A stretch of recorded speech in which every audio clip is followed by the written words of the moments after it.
Buenas tardes, bienvenidos y bienvenidas una tarde más. Vamos a empezar, como venimos haciendo en estos últimos encuentros, con la práctica de la rueda de la consciencia.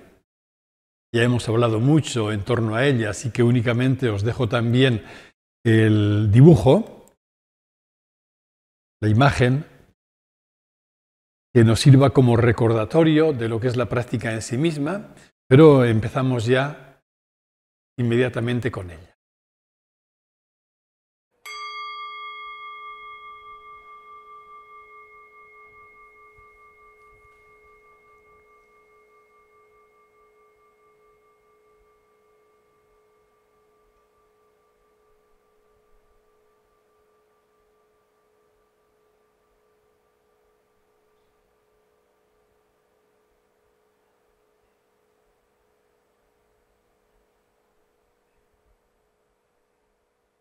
De una manera completamente descansada, puedes empezar llevando la atención a tu cuerpo. Así puedes dirigir la luz de la atención a tus pies y siéntelos. Siente el contacto de la planta de los pies con el suelo, su temperatura, algún roce.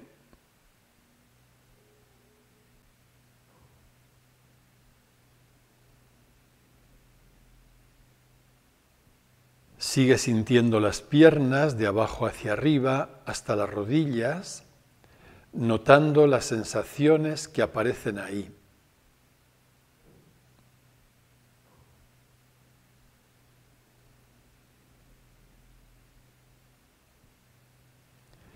Siente los muslos,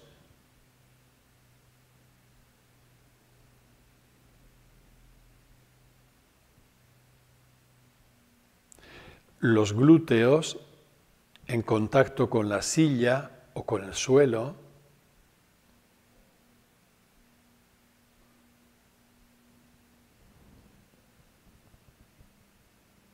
Dirige ahora la luz de la atención a la zona de tu vientre, en lo más profundo de tu cuerpo. Siente esa zona y a la vez que la sientes, permite que se pueda ablandar.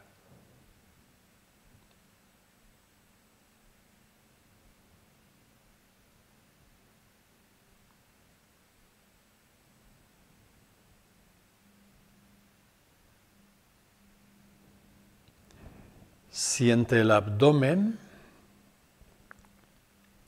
y nota cómo repercute ahí el movimiento de tu respiración.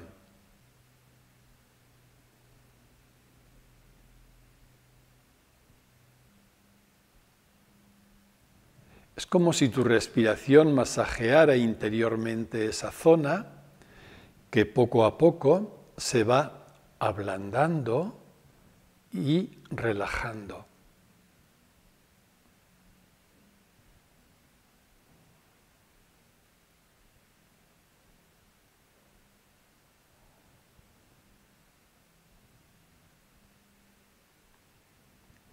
Siente el tórax y nota cómo al sentirlo toda la zona de tu pecho se expande.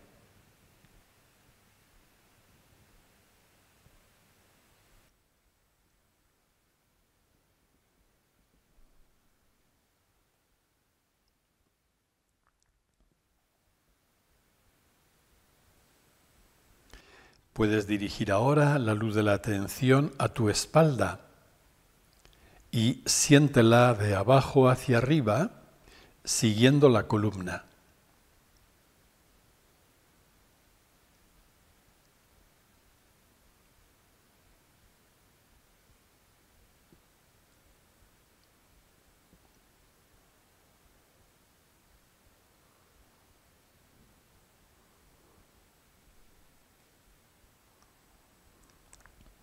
Siente los hombros y ve deslizando la atención por los brazos, sintiéndolos, hasta llegar a las manos.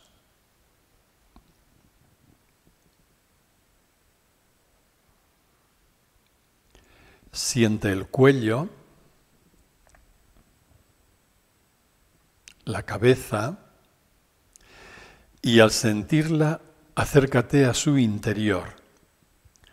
Si notas en ella alguna tensión, alguna preocupación o simplemente un pensamiento que te entretiene, permite que todo eso se pueda soltar, de modo que tu cabeza quede por dentro suelta, blanda, relajada.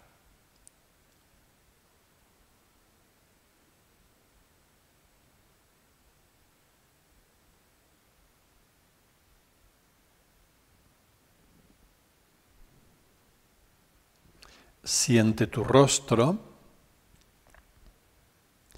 y a la vez que lo sientes, permite que se pueda suavizar, dulcificar, hasta que aparezca en él una sonrisa.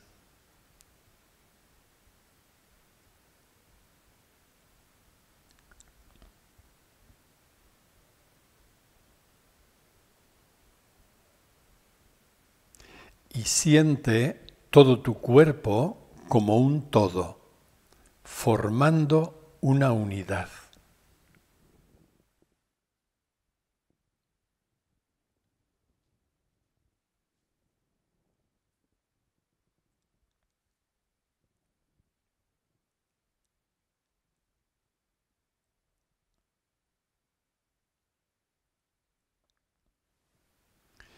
Observa ahora una cosa.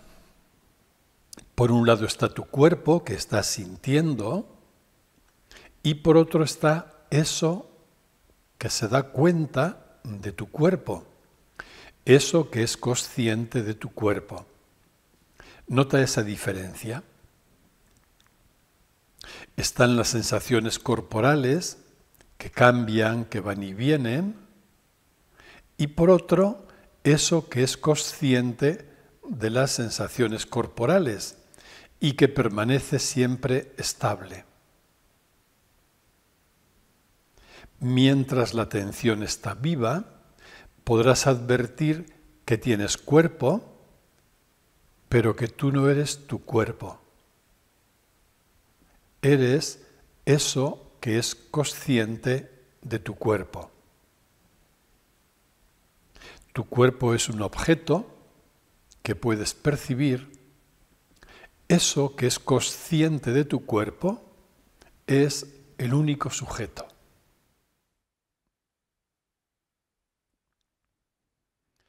Puedes dirigir ahora la luz de la atención a tu mente y puedes preguntarte, ¿qué pensamientos pasan ahora por mi mente? Tomas un poco de distancia y simplemente obsérvalos.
Tal vez notes que en cuanto decae la atención, los pensamientos se agolpan incesantemente. Llegan a formar como una red que parece ocuparlo todo y tú terminas perdiéndote, como si desaparecieras. Ellos han tomado el mando. Por el contrario, cuando vuelve la atención, cuando los observas, te das cuenta de que hay pensamientos, son de todo tipo, son involuntarios, automáticos, pero que tú no eres tus pensamientos. Eres la atención que es consciente de tus pensamientos.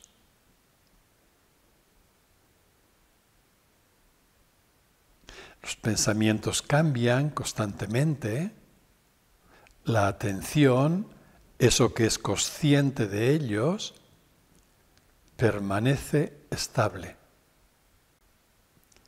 Puedes dirigir ahora la luz de la atención a tus sentimientos y también aquí puedes preguntarte ¿cuál es ahora mi estado de ánimo? ¿Qué sentimientos hay en mi interior? También tomas un poquito de distancia y simplemente obsérvalos.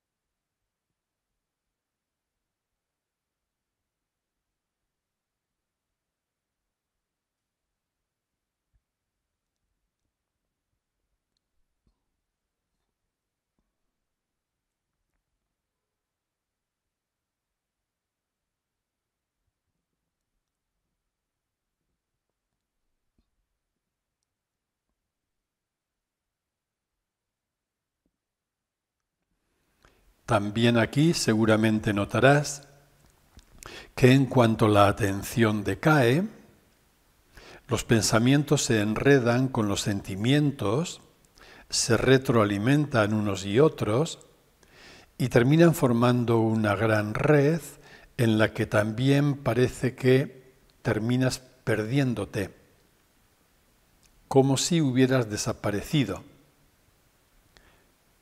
Y de nuevo, pensamientos y sentimientos asumen el mando en tu existencia. Por el contrario, cuando vuelve la atención, cuando los observas, te das cuenta de que hay sentimientos, son involuntarios, automáticos, pero que tú no eres tus sentimientos. Tú eres eso que es consciente de ellos.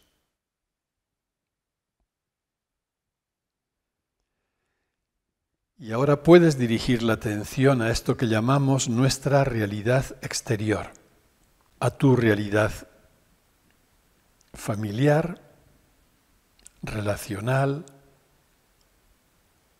laboral, social, política, mundial, y simplemente atiéndela. Tú estás ahí en el testigo, en eso que es consciente, y pones toda la atención en aquel aspecto de la realidad que en este momento se presente ante ti. Solo eso, solo atiéndela.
Tal vez notes aquí que en cuanto la atención decae, pueden ocurrir dos cosas.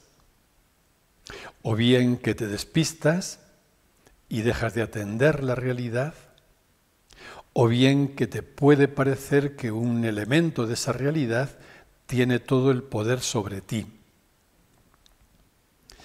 Por el contrario, cuando vuelve la atención, cuando te sitúas en el testigo, en eso que es consciente, ahí notas cómo crece tu lucidez, la libertad interior y la compasión hacia todo y hacia todos. Damos ahora un pasito más. Aparcamos voluntariamente las sensaciones corporales, los pensamientos, los sentimientos, las circunstancias y nos dejamos sencillamente permanecer en eso que es consciente. Ahí no hay que pensar, ni dar vueltas, ni reflexionar sobre ello. Es algo totalmente descansado. Es un solo estar. Basta que no sigas la mente que aparecerá con sus pensamientos, sino que permanezcas en el puro estar.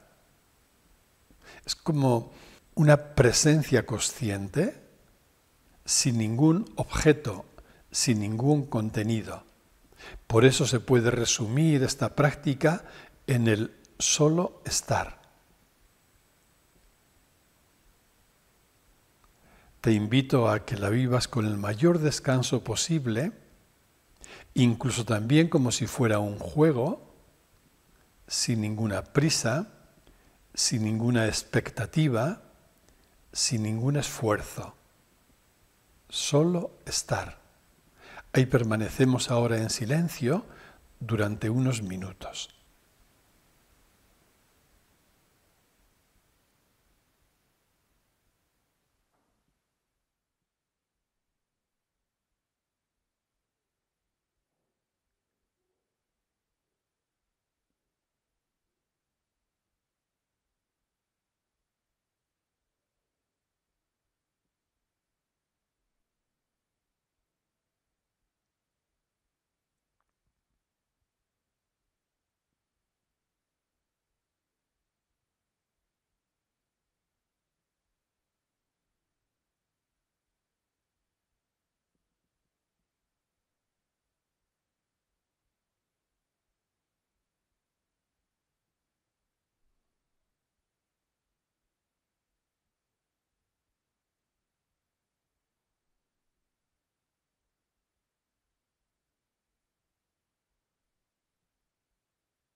hablar del paso del yo mental al testigo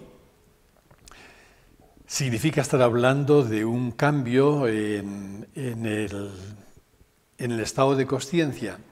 Entonces me gustaría que en el tema de esta tarde nos centráramos ahí, el proceso de evolución de la consciencia con todo lo que ello implica. Es un estudio también que es deudor de la obra de Jepser y de Wilber, y vamos a avanzar en ello. Ya desde algunos encuentros atrás venimos recordando como esta ley que rige todo el proceso de evolución de la consciencia. Todo aquello que es observado es trascendido o es superado. Luego lo veremos con un poquito más de detalle también, ¿no? De hecho, aquello que creíamos ser, cuando es observado, empieza a ser percibido como algo que tenemos. Es decir, en un momento pudimos identificarnos con un elemento concreto, ahora veremos un detalle más lentamente. Sin embargo, en un estadio posterior, cuando observamos aquello con lo que nos habíamos identificado, de pronto descubrimos que aquello que por un momento consideramos ser nuestra identidad no es nada más que un objeto, porque ya estamos en otro lugar. Lo que ha posibilitado este salto no ha sido otra cosa nada más que la capacidad de observar aquel objeto primero. Es decir, el sujeto de un estadio acaba convirtiéndose en objeto del sujeto del estadio siguiente. Lo pongo con un ejemplo que se verá mucho más fácil todo lo que quiero expresar. Empecemos con el cuerpo. El niño pequeño, si pudiera definirse a sí mismo según lo que es su percepción, es decir, su nivel de consciencia, el niño diría: yo soy mi cuerpo. Para un niño pequeño, en esta primera etapa de su existencia, el cuerpo es el único sujeto. No tiene acceso a otro sujeto diferente que no sea el cuerpo con el que está identificado. ¿Qué ocurre? En un momento determinado, cuando en el niño emerge la mente capaz de observar y de darse cuenta, empieza a ver el cuerpo como un objeto. Es decir, la observación del cuerpo es lo que ha permitido dar el salto de aquella consciencia corporal a una nueva consciencia mental. El cuerpo, que antes era un sujeto en el primer estadio de su evolución o de la evolución de la consciencia, ahora aparece como un objeto, porque en lugar del sujeto lo ha ocupado la mente. Pero si seguimos ahí con el proceso, ocurre exactamente igual. La mente, que ha sido sujeto durante un tiempo determinado en la experiencia de una persona, el día en que puede ser observada porque en la persona ha emergido ya esta consciencia testigo, por llamar así, aquello que en aquel momento, repito, era un sujeto, la mente, empieza a percibirse y es considerado lógicamente como un objeto. Es decir, en este esquema queda como bien reflejado lo que es el proceso de evolución de la consciencia, donde lo que en un momento para nosotros fue sujeto, al dar el paso siguiente es reconocido como un objeto. Y por otro lado descubrimos aquí, como decía al principio, la ley que rige todo este proceso de evolución. Y esa ley no es otra nada más que la capacidad de observar el estadio anterior.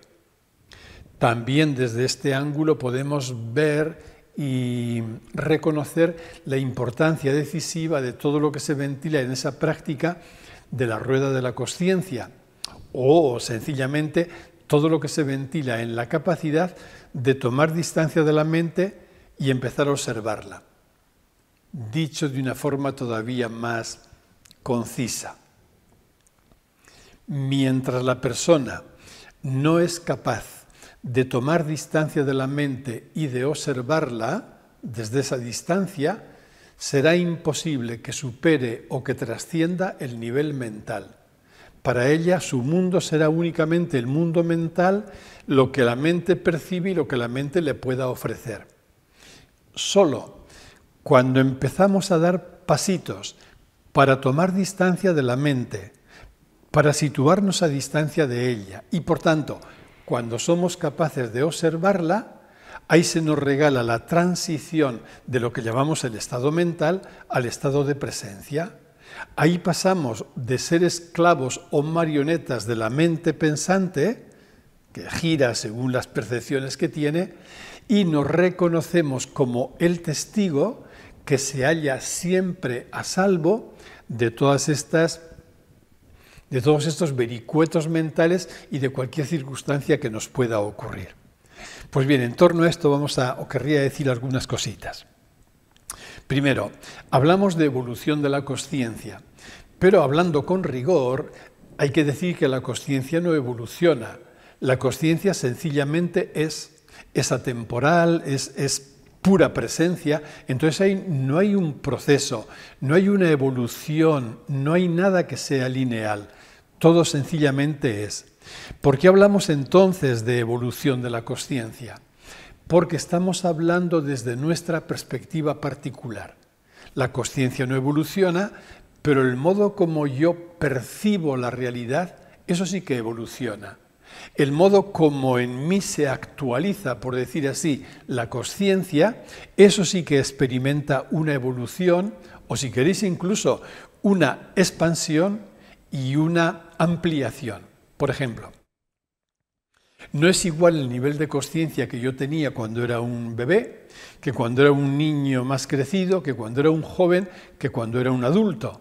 La consciencia siempre es la misma, ella no experimenta ningún cambio. Pero mi percepción ha ido variando a lo largo de mi vida, de mi existencia. Entonces yo puedo hablar que en mí se ha producido un proceso de ampliación de la consciencia o de transformación de la consciencia. Y eso que digo para mí en particular vale también para toda nuestra especie. Es decir, es la evolución que nosotros experimentamos como individuos y como especie la que nos hace constatar que se produce una transformación o ampliación de esa misma percepción y solo eso nos permite hablar de un proceso de evolución de la consciencia. Pero quiero dejar bien claro, para evitar cualquier confusión, que la consciencia como tal es siempre absolutamente estable, permanente, en un estado de presencia. La consciencia simplemente es. Pues bien, con todos estos preparativos podemos ya acercarnos a comprender, visto desde esta perspectiva subjetiva, eso que llamamos el cambio de consciencia. Vamos a hablar de la consciencia asociada a un yo, porque es lo que nos interesa para comprender también lo que consideramos nuestra propia evolución. Y ahí vamos a distinguir varias cosas. Vamos a distinguir las fases de esa consciencia, los niveles por los que atraviesa, los periodos históricos en los que se puede detectar un salto o un cambio y finalmente una palabrita sobre los paradigmas más recientes, ¿no?, que a la mayoría de nosotros nos ha tocado vivir y que seguro que hemos pasado por los tres de ellos. Vamos con lo primero. Al hablar de fases de la consciencia se suelen distinguir generalmente tres, y es muy sencillo esta distinción porque la consciencia, tal como la conocemos o la experimentamos en nosotros, únicamente tiene estas tres fases. Primera, una consciencia prepersonal. En segundo lugar, la consciencia personal. Y en tercer lugar, una consciencia transpersonal. Lógicamente, a cada una de estas tres fases de la consciencia corresponde también una percepción subjetiva. Entonces, en la primera hablamos de un no-yo, hay un no-yo prepersonal. Hablamos en sesiones anteriores, por ejemplo, de la primera etapa por la que hemos pasado todos, por donde pasa el bebé, es la etapa de fusión, donde el yo no ha emergido todavía, por tanto hablamos de el no-yo prepersonal. Luego está la etapa la fase personal, que corresponde a la etapa del yo personal. Es un yo que se caracteriza por la racionalidad y la autonomía. Y finalmente hay una tercera fase, que es la fase transpersonal, en la que ha emergido también un no-yo transpersonal. El no-yo transpersonal no tiene nada que ver con el no-yo prepersonal, porque entre medias ha habido todo ese recorrido de la personalización o del yo personal. El no-yo transpersonal es aquella etapa en la que la identificación con el yo ya se ha superado o se ha trascendido. Por eso hablamos del no-yo transpersonal en personas sabias, místicas, es decir, personas que han vivido ya todo este recorrido en ellas. ¿Cuáles son los niveles por los que atraviesa este cambio o esta evolución de la consciencia? Los niveles que se suelen reconocer como tales, únicamente hago que enumerarlos, serían el nivel arcaico o primitivo, el nivel mágico, el mítico, el racional y el transpersonal. Y estos niveles, como veremos, los recorre tanto la humanidad como especie en su conjunto, como cada individuo, cada miembro de esa especie, el ser humano particular. ¿En qué épocas más o menos a nivel colectivo, ahora hablando como especie, se produce el salto de un nivel al otro? Pues aquí las cifras lógicamente no pueden ser para nada precisas, pero a modo orientativo se podrían señalar estas fechas. En primer lugar, el nivel arcaico de consciencia llega hasta unos 200.000 años, ¿no? Desde, pongamos, 2,5 millones, donde aparecen unos homínidos en los que ya puede reconocerse una consciencia arcaica, hasta 200.000 años antes de nuestra era. El nivel mágico ocupa un gran espacio histórico también, desde el año 200.000 antes de nuestra era hasta el año 10.000. Como sabéis, el año 10.000 o hace 12.000 años, 10.000 antes de nuestra era, 12.000 desde ahora, por tanto, supuso el paso del paleolítico al neolítico y viene marcado por toda la revolución que supuso el descubrimiento de la agricultura, toda la etapa agrícola que se inicia ahí también. El nivel mítico abarca un periodo más breve en el tiempo, desde el año 10.000, desde ese paso del paleolítico al neolítico, hacia, por redondear la cifra, el año 1000 antes de nuestra era también. El racional abarcaría desde ese año 1000 antes de nuestra era y todavía estamos inmersos en él, más ahí. Y finalmente el estadio transpersonal, en el que colectivamente todavía no podemos decir que se haya producido el salto o el cambio, hablando como especie, pero sí que ha habido hombres y mujeres que a lo largo de la historia humana ya lo han podido vivir de una forma individual. Y finalmente hablamos de paradigmas. ¿Qué es el paradigma? Un paradigma es algo como más restringido, algo más delimitado, por supuesto que los niveles de los que hemos hablado antes. Un paradigma ha habido y hay constantes cambios de paradigma en una etapa concreta y en una etapa breve de cada etapa, ¿no?, de la historia humana. Un paradigma no es nada más que un marco determinado a través del cual nos acercamos a ver la realidad, un marco que configura, por tanto, nuestra visión de la realidad. Y de una forma un tanto genérica, yo aquí solo distingo 3, por los que seguramente la mayoría de nosotros hemos transitado. Ahí podemos hablar de un paradigma premoderno que llegaría hasta el Renacimiento y el nacimiento de la modernidad, un paradigma moderno desde el Renacimiento hasta más o menos mediados, finales del siglo XX, y un paradigma posmoderno en el que nos podemos encontrar habitualmente. Eso sí, cada uno de ellos puede ser susceptible de subdivisiones, de matizaciones, etc.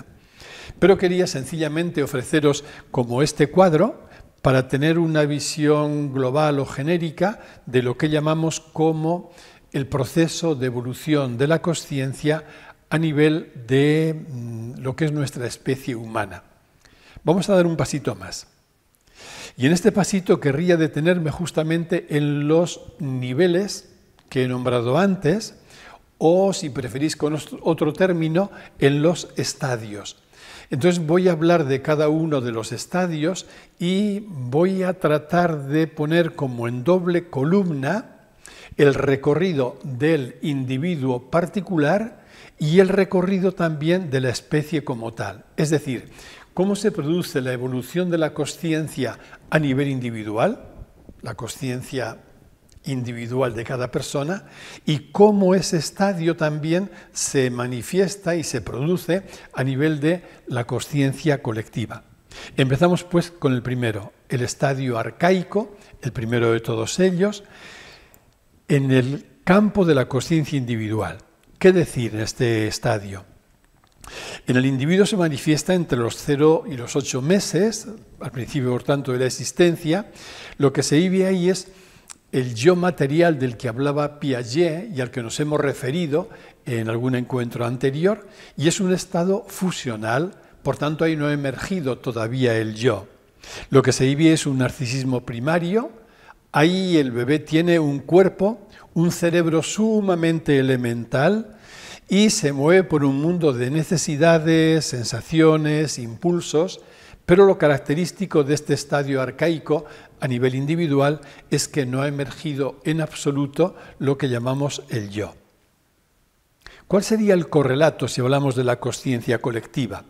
Pues bien, estamos en el primer estadio también de lo que sería nuestra especie, que puede abarcar de una forma genérica desde los 2,5 millones de años hasta hace 200.000 años antes de nuestra era. Es el estadio, de nuevo, como ocurría también en el ser humano individual, es un estadio de no yo, el no yo prepersonal. Hay una ausencia completa de lo que llamamos un yo diferenciado, y aquí los humanos se mueven en un nivel de instintos y de sensaciones. El segundo es el estadio mágico. Y también aquí vamos a distinguir lo que es la consciencia individual de la consciencia colectiva. La consciencia individual, el estadio mágico, alcanza desde los 8 meses aproximadamente hasta los 2 años. Lo característico de este estadio sería que ya ha empezado a emerger lo que podemos llamar el yo corporal. Pero todavía nos hallamos ahí en una fase prepersonal y, por supuesto, sobre todo mágica, donde también lo que predominan son las sensaciones, los impulsos. Empieza a haber una toma de conciencia del propio cuerpo, el cuerpo como diferente del entorno, pero solo en el inicio, y aquí rige la conciencia socializada, que es aquella conciencia que nos lleva a actuar para obtener la aprobación de los demás. En el caso del niño, aquí el niño se rige por esta conciencia porque lo que busca es el reconocimiento, la aprobación de mamá y papá. ¿Qué ocurre en el campo colectivo, en la consciencia colectiva? El estadio mágico en la especie humana se prolonga desde, más o menos, en cifras redondas, desde el año 200.000 antes de nuestra era hasta el año 10.000, decía antes, hasta el inicio del Neolítico. Aquí, colectivamente, los humanos empiezan a tomar conciencia de la naturaleza y se caracteriza por la predominancia de lo que podríamos llamar el pensamiento mágico. El pensamiento mágico es aquel que se caracteriza por la creencia de que yo puedo modificar el exterior, ¿no?, de acuerdo a el poder que hay en mí también. Es el momento en que aparecen las grandes agrupaciones, ¿no?, agrupaciones en forma de tribus, de parentesco. Es el momento también de la emergencia de las sociedades hortícolas, matrifocales, y empieza a emerger, igual que en el caso del individuo particular, un cierto sentido de la mismidad, pero en unos niveles todavía totalmente incipientes. Es la etapa del animismo, de rituales mágicos de todo tipo y, en el plano religioso, de deidades femeninas. Aquí es la diosa o la gran diosa la que rige, está en el centro de toda la cultura. El tercero es el estadio mítico. ¿Qué pasa en la consciencia individual en este estadio? Sería un estadio que abarca desde los 3 hasta los 7 años, y aquí empieza a emerger ya lo que llamábamos el yo verbal o el yo mental, que prácticamente es lo mismo porque la mente y la palabra y la mente emergen simultáneamente. Lo característico de este estado es el sentimiento de pertenencia. Aquí el niño, entre los 3 y 7 años, se siente pertenecer a un grupo y ese sentimiento de pertenencia le lleva a absolutizar el propio grupo. La verdad es lo que el grupo dice, lo bueno es lo que el grupo hace, etc. En esta etapa también empieza a emerger el pensamiento abstracto. Se va superando el mundo mágico de la etapa anterior y empieza a emerger una creencia en Dios y en el Dios verdadero, que va a ser el Dios del propio grupo. Por eso es también un Dios etnocéntrico, es el Dios que ha elegido al propio grupo, que ha elegido al propio pueblo. Se considera el propio pueblo como destinatario preferente de ese Dios también. Lógicamente, para los que viven en este grupo solo hay un Dios verdadero que, como digo, se identifica con el Dios del propio pueblo. Y en el caso individual, con el Dios del propio grupo. ¿Qué ocurre en la conciencia colectiva? Es la etapa que se extiende desde el año 10.000 antes de nuestra era hasta el año 1000 aproximadamente también. Y se caracteriza por el paso de la sociedad hortícola a la sociedad agraria. Empieza a emerger, como había ocurrido en el caso de la conciencia individual aquí también, un sentido, aunque sea incipiente, de identidad personal y también totalmente dominada por el grupo de acuerdo a ese sentimiento característico de esta etapa, que es el sentimiento de pertenencia. Es también el momento histórico de la emergencia de los grandes imperios, incluso a mediados de la etapa es el nacimiento de las grandes religiones, ¿no? Y todo ello está coloreado por la mitología. Es la etapa en la que todas las culturas conocidas han elaborado sus propios mitos, los grandes mitos. Un mito no es algo falso, el mito es el modo como aquellas culturas tenían de expresar lo que era la respuesta, su respuesta a los grandes enigmas de la humanidad. Por tanto, los mitos contienen muchísima sabiduría, sobre todo cuando sabemos leerlos, no de una forma literal, sino de una forma simbólica, como mitos que son. La vida social de estas sociedades que empiezan a ser ya un poco desarrolladas viene marcada por el orden, la ley y la culpa. Y suelen constituir jerarquías sociales profundamente rígidas y paternalistas. En consonancia con el sentimiento de pertenencia que caracteriza este tipo de sociedades, la rigidez es absoluta, con lo cual la pretensión de un individuo de salir del grupo era, por supuesto, castigada, pero también como algo impensable en la mayoría de los casos. Como decía, es la etapa en la que emergen las grandes religiones y las deidades empiezan a ser masculinas, es decir, el salto de la diosa madre al dios varón se produce también con la emergencia de la revolución agrícola. Y a propósito de este estadio querría subrayar algo que vengo diciendo pero que me parece muy importante, y es el etnocentrismo que caracteriza todo este nivel o todo este estadio y que va de la mano con lo que he llamado el sentimiento de pertenencia. Una persona que se encuentre en este estadio mítico, sea cuando sea, me refiero también en nuestra época actual, pero si una persona está en lo que llamamos el estadio mítico de conciencia, a esta persona le resultará absolutamente imposible adoptar una perspectiva global o una perspectiva pluralista, porque la persona que se halla en este nivel de consciencia, más allá de sus buenas o malas intenciones, no podrá sino creer que lo bueno y lo verdadero es lo que defiende su propio grupo. Luego volveré sobre esto porque me parece decisivo, ¿no? También para comprender el funcionamiento y el funcionamiento mental de personas que están en este nivel o estadio de consciencia. El siguiente sería el estadio racional. ¿Qué es lo característico del estadio racional? A nivel de la consciencia individual, es un estadio que se extiende entre los 7 y los 21 años y que reconoce también dentro de él distintos niveles.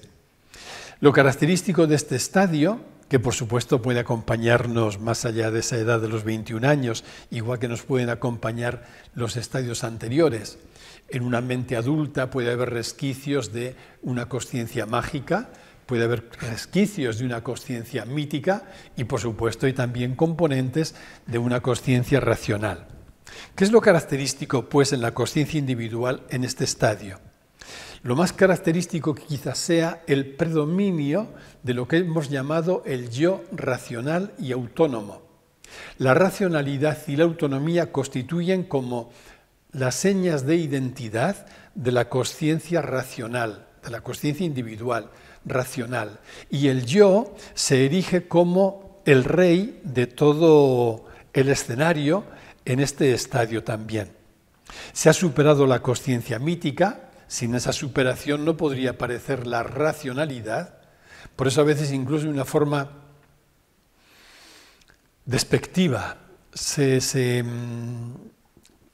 la consciencia racional se rebotaba, ¿no?, contra el mito sin ser capaz de entenderlo con mucha frecuencia. Y con la superación del mito lo que aparece también aquí es la capacidad de pensar de manera abstracta. Aquí aparece una conciencia moral más autónoma, marcada por la racionalidad, y si la persona es religiosa y está en este nivel de conciencia racional, vivirá también una religión matizada por la razón. Es decir, la racionalidad, igual que la autonomía, van a impregnar y van a colorear lo que es el estadio racional en la consciencia individual. ¿Qué ocurre en la consciencia colectiva? Es un estadio que podemos situar desde el año 1000 antes de nuestra era hasta nuestro momento presente. Lo característico de este estadio es la personalización. Es decir, ha emergido ya a nivel colectivo lo que llamamos el yo autoconsciente, individual, individualizado. Ha emergido el pensamiento filosófico. No olvidéis que en torno al siglo VI, antes de nuestra era, tiene lugar la eclosión de lo que se ha conocido como el cambio axial, ¿no? Un cambio que marca un antes y un después y que emergió también o eclosionó con la emergencia de esta capacidad de pensamiento abstracto. Es una consciencia caracterizada por la racionalidad y la autonomía y que colectivamente encontró su auge en la Ilustración, por lo menos en nuestro contexto sociohistórico, ¿no?, en el siglo XVIII. Lo característico de la consciencia colectiva en el estadio racional es el lugar central del yo, ¿no?, y también, si hay religión, es el carácter personalista de la religión. Es decir, igual que el yo se ve a sí mismo como en el centro de la escena y se define como un yo individual y personal, la vivencia religiosa característica de este yo es la vivencia la creencia en un Dios igualmente individual y en un Dios también personal. El siguiente estadio sería el estadio pluralista.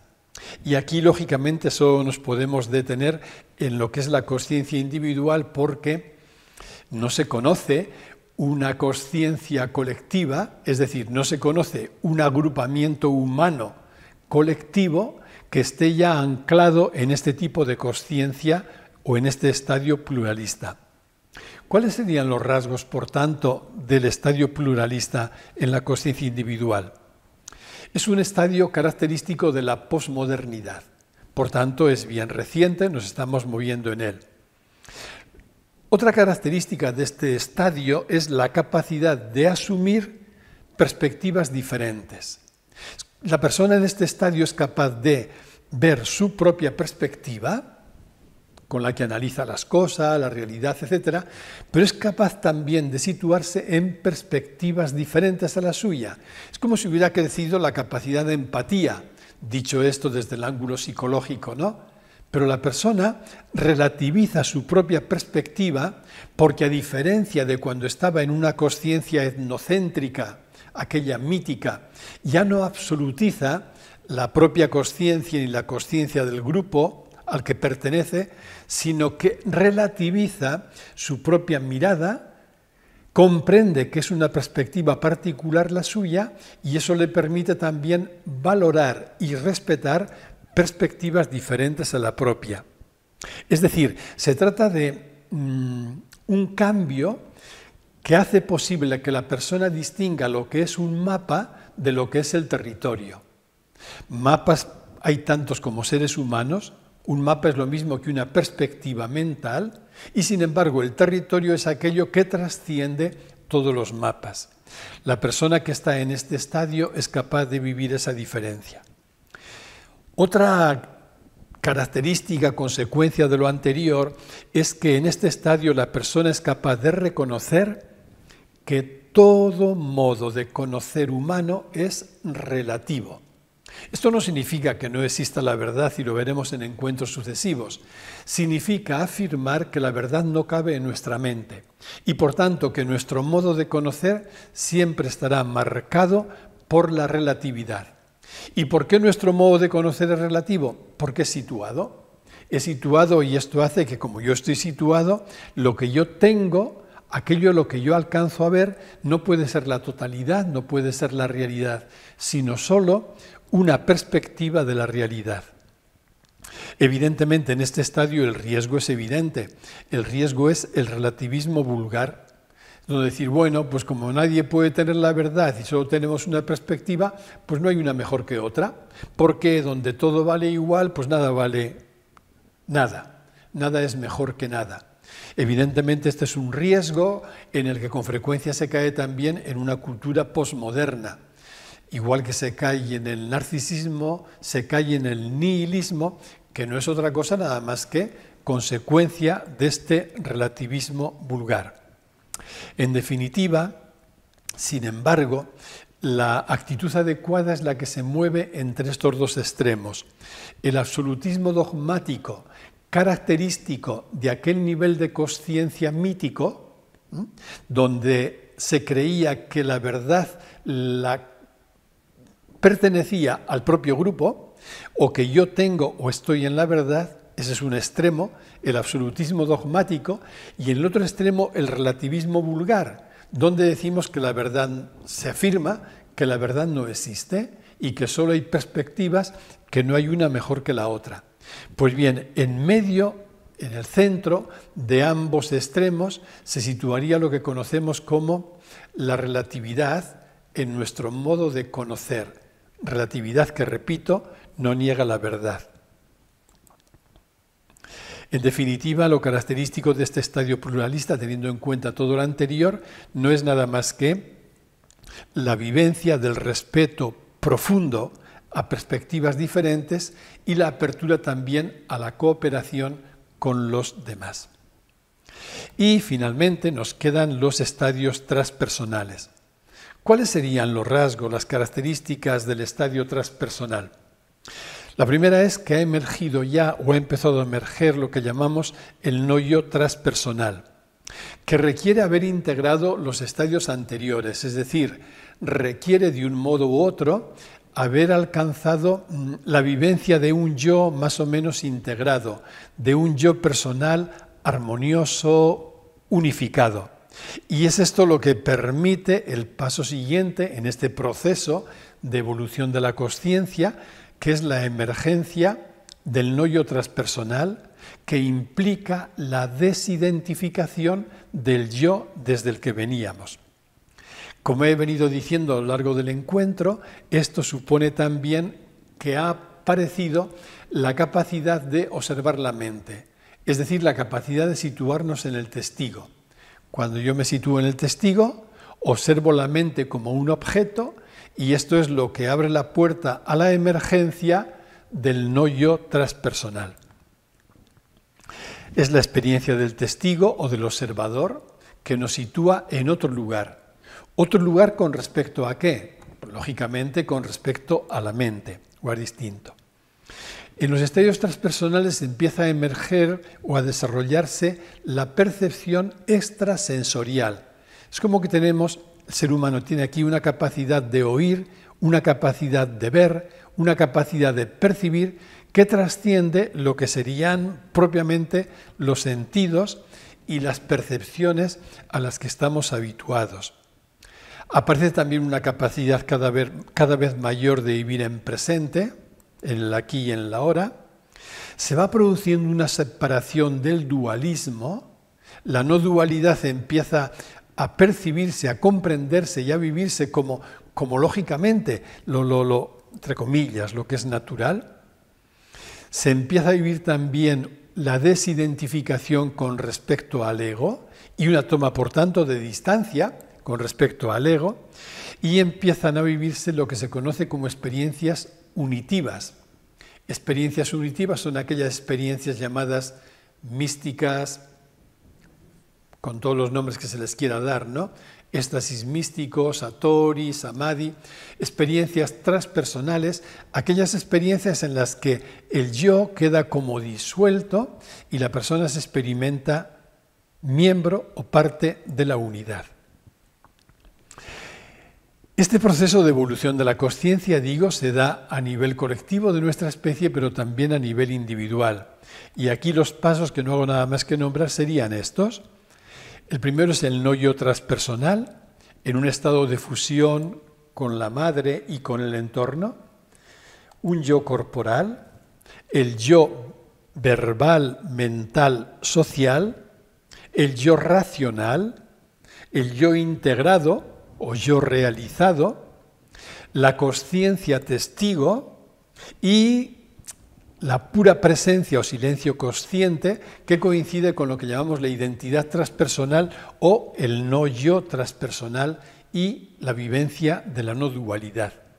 Estas serían las etapas, yo creo, por las que el ser humano puede pasar también en ese proceso evolutivo, ¿no? Donde va ampliándose su propia consciencia. Y el hablar de la especie y del ser humano particular nos remite a algo que hoy para las ciencias es evidente, y es que la ontogénesis reproduce en plazos de tiempo mucho más breves y reducidos lo que es la filogénesis. La filogénesis habla del proceso evolutivo de la especie, de nuestra especie. La ontogénesis lo que habla es ese mismo proceso evolutivo en cada individuo particular de la especie. Y como hemos venido repitiendo, lo que favorece el paso de un nivel de consciencia a otro no es nada más que la capacidad de observar el nivel anterior. Y algunas reflexiones ya para terminar. Al hilo de todo lo que he venido diciendo, sobre todo al hablar del nivel o del estadio mítico de consciencia y del sentimiento de pertenencia que lo caracteriza, me resulta evidente que el diálogo, lo que llamamos el diálogo abierto o pluralista, será totalmente imposible mientras tengamos sin resolver la necesidad de seguridad psicológica y mientras no superemos el nivel de consciencia mítico o etnocéntrico.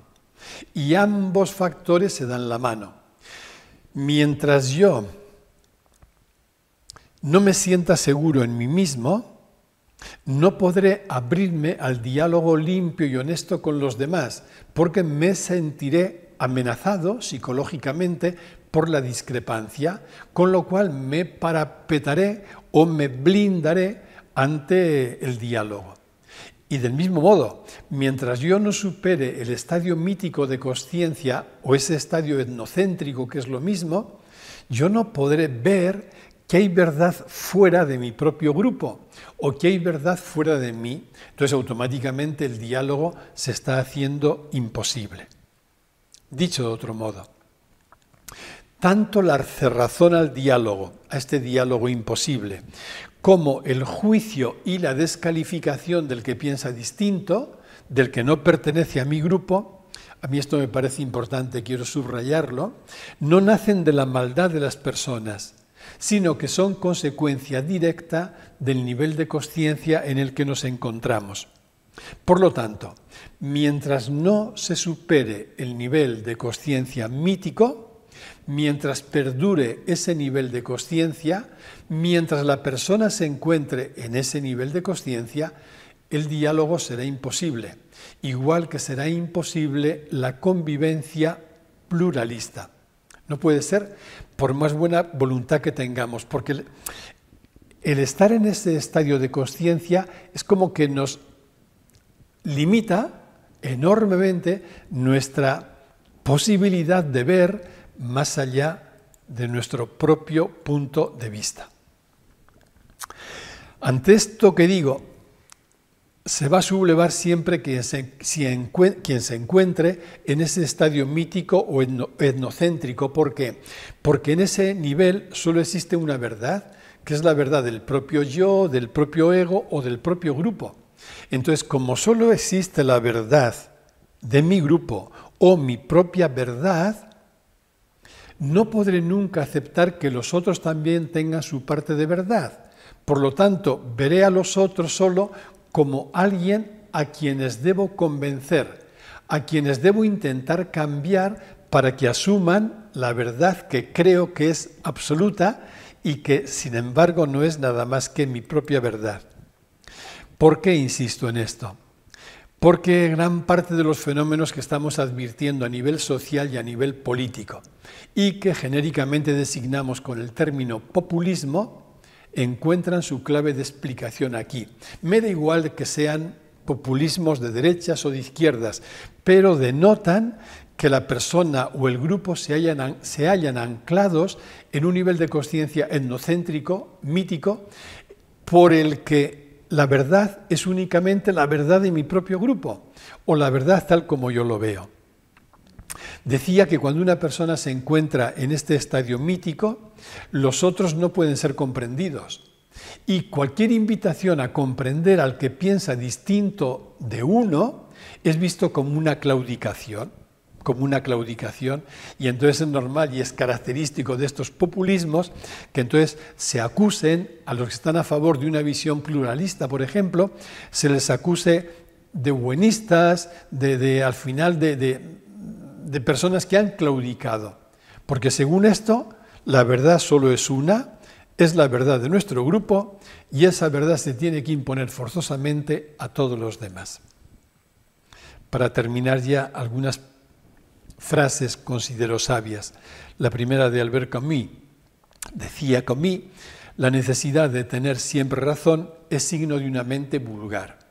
En el sentido literal de la palabra vulgar, ¿qué significa mente vulgar? Significa que es una mente que está anclada en un nivel de consciencia mítico o etnocéntrico. Simplemente eso. Repito, no significa maldad, significa que no puede ver más allá. Desde una perspectiva psicológica, eso es consecuencia de la inseguridad afectiva. Una persona, como decía antes, que se siente afectivamente insegura, no puede tolerar la discrepancia, tampoco en la forma de pensar. Y si lo vemos desde una perspectiva espiritual, lo que ocurre ahí es que, mientras la persona está en una consciencia mítica o etnocéntrica, no puede haber para ella otra verdad nada más que la de su propia creencia. Por eso es normal que miren a los demás desde una manera despectiva, como echándoles en cara que están manteniendo el error.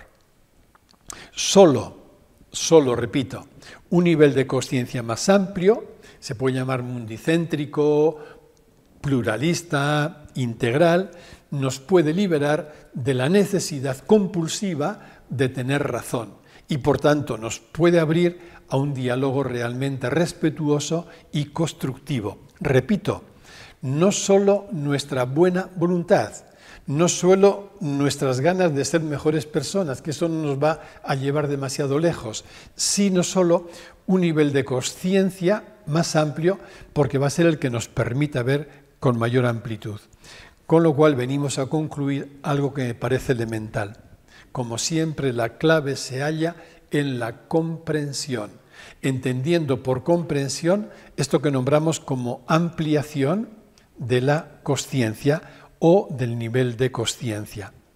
La comprensión es la que permite una integración mayor de la persona que se va a plasmar siempre en una, psicológicamente se llama madurez, y en compasión, ¿no? En una actitud compasiva.